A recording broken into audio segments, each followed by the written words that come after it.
9 या 10 अक्टूबर, आखिर करवा चौथ 2025 कब है? क्यों इस बार तिथि को लेकर इतना कंफ्यूजन है? क्या व्रत गुरुवार को रखना सही रहेगा या शुक्रवार को मिलेगा पूर्ण शुभ फल?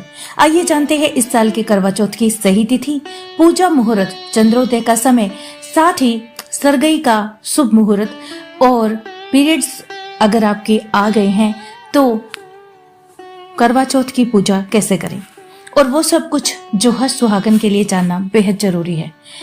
हिंदू पंचांग के अनुसार कार्तिक मास की कृष्ण पक्ष की चतुर्थी तिथि इस बार 2 दिनों तक रहेगी।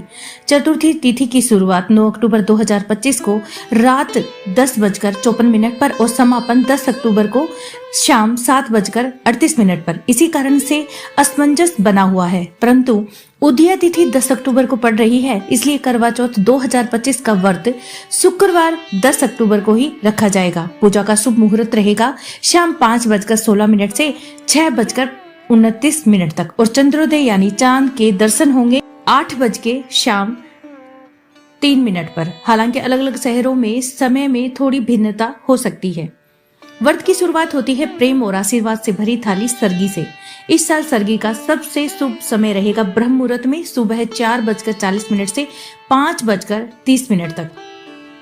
इस थाली में सास बहू को देती है फल, मेवे, मिठाई, सेवई, पराठा और श्रृंगार का सामान, बिंदी, चूड़ी, सिंदूर और साड़ी, जो सौभाग्य और प्रेम का प्रतीक है। अब जान लेते हैं इसकी पूजा विधि। सुबह स्नान कर महिलाएं व्रत का संकल्प लेती हैं और दिन भर बिना अंजल के निर्जला व्रत रखती हैं। संध्या के समय 16 श्रृंगार करें व करवा माता की पूजा करें। दीपक जलाकर मिट्टी या पीतल के करवे में जल भरे और श्रद्धा से करवा चौथ व्रत की कथा सुने।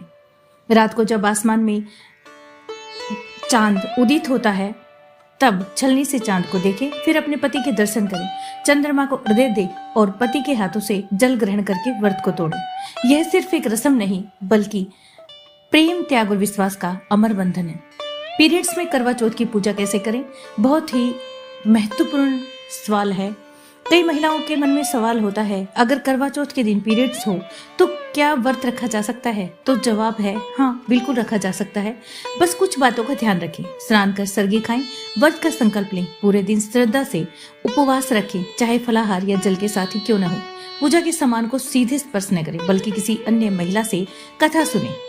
आपके घर में सास, जेठानी, ननंद कोई भी हो सकती है, उसे आप ये करवा सकते हैं। अगर घर में कोई महिला न हो तो आपके पति स्वयं पूजा के नियम निभा सकते हैं, क्योंकि शास्त्रों में कहा गया है पति पत्नी एक दूसरे का पूरक होते हैं और दोनों मिलकर व्रत का पूर्ण फल प्राप्त करते हैं। हालांकि यदि शरीर थका हो या स्वास्थ्य ठीक न हो तो निर्जला व्रत न करें बल्कि फलाहार से और डॉक्टर की सलाह जरूर मानें। अब जान लेते हैं करवा चौथ का महत्व। करवा चौथ का व्रत सिर्फ एक दिन का उपवास नहीं, यह नारी के प्रेम, त्याग और समर्पण का पर्व है। माता पार्वती ने जब भगवान शिव को पाने के लिए यह व्रत रखा था, तब से यह व्रत अखंड सौभाग्य और प्रेम का प्रतीक बन गया।